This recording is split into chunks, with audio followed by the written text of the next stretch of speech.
ធ្វើការហើយដល់មកហេវសម្រាប់ខ្ញុំខានចេញវីដេអូធ្វើម្ហូបជាមួយបងប្អូនទាំងពីរដោយសារតែពេលធ្វើទៅកាត់នៅក្នុង CapCut ឥឡូវកម្មវិធីវាបិទច្រើនតបងលុយអញ្ចឹងទៅខ្ញុំខ្ជិលតែរបស់ខ្ញុំបានងាយហើយញ៉ាំឆ្ងាញ់ទៀតតែអាចនឹងលេងសម្លេងរំខានពីពេលយើងធ្វើម្ហូបអញ្ចឹងណាបងប្អូនទាំងពីរសម្រាប់បងប្អូនទាំងពីរចង់ញ៉ាំស៊ុបស៊ីឈុនសម្រាប់ខ្ញុំឃើញគេធ្វើរបៀបចែករំលែកធ្វើខុសៗគ្នាតែខ្ញុំចូលចិត្តធ្វើរបៀបនេះសម្រាប់ខ្ញុំវាឆ្ងាញ់អញ្ចឹងណាបងខ្ញុំដាក់លីងនេះវាឡើងឈ្ងុយប៉ុណ្ណាពេលខ្ញុំចាប់ដើមឡើងឈ្ងុយខ្ញុំបើអន់ជួយសិនហើយទឹកស៊ុបរបស់យើងដែរលក់កាទៀវហ្នឹងទឹកស៊ុបចាំប៉ាត់ដំបងខ្ញុំគិតថាល្ងាចឡើងខ្ញុំចង់ធ្វើស៊ុបស៊ីឈុនលក់តែបងប្អូនគ្នាតែដោយសារតែខ្ញុំខ្លាចខ្លួនឯងអត់មានពេលធ្វើយើងកន្លែងតែរវល់ធ្វើបាយក្តាមហើយខ្ញុំនឹងគាត់តែប៉ុណ្ណឹងដាក់ទឹកស៊ុបមកវិញអញ្ចឹងណាបើយើងមានជាតិឆ្ងាញ់ហើយយើងបន្ថែមទឹកសបើយើងដាក់ទឹកស៊ុបហ្មងវាអាចនឹងប្រាញ់ចឹងបន្ថែមទឹកសបើយើងចូលទៅតាជាយើងហ្នឹងដាក់ចូលទៅភ្លើងកន្លងទឹកស៊ុបឲ្យវាពុះ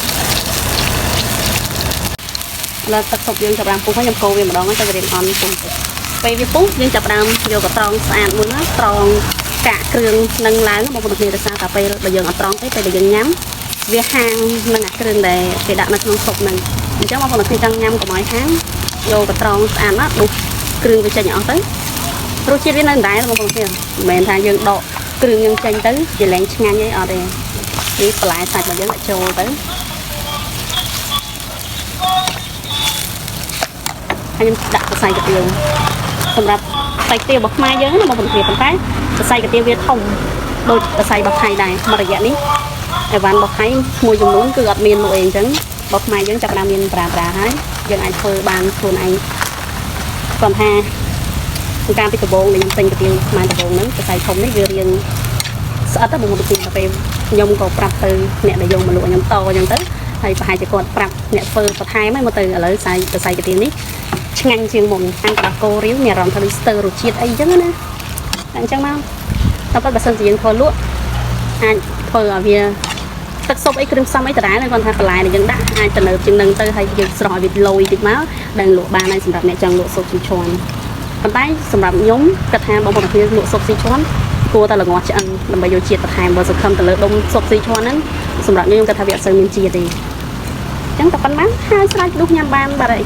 ឥឡូវស៊ីឈុនយើងហើយសម្រាប់បើយើងធ្វើលក់ដាក់ឆ្នាំងស្អាតៗបានលក់បានបាត់ហើយបងប្អូនគ្នាឥឡូវចាប់ដើមយើងញ៉ាំតែម្ដងឆ្ងាញ់អត់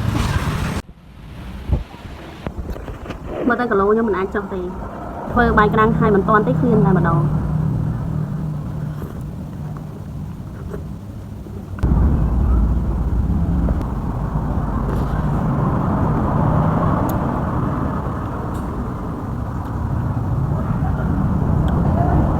សម្រាប់បងប្អូនដែលចង់ញ៉ាំមិនបាច់តទៅដល់សរសៃកាទៀវសរសៃអីរបស់ចិត្តនេះដាក់តែកាទៀវរបស់យើងញ៉ាំក៏ឆ្ងាញ់ដែរឲ្យតែសរសៃធំឆ្ងាញ់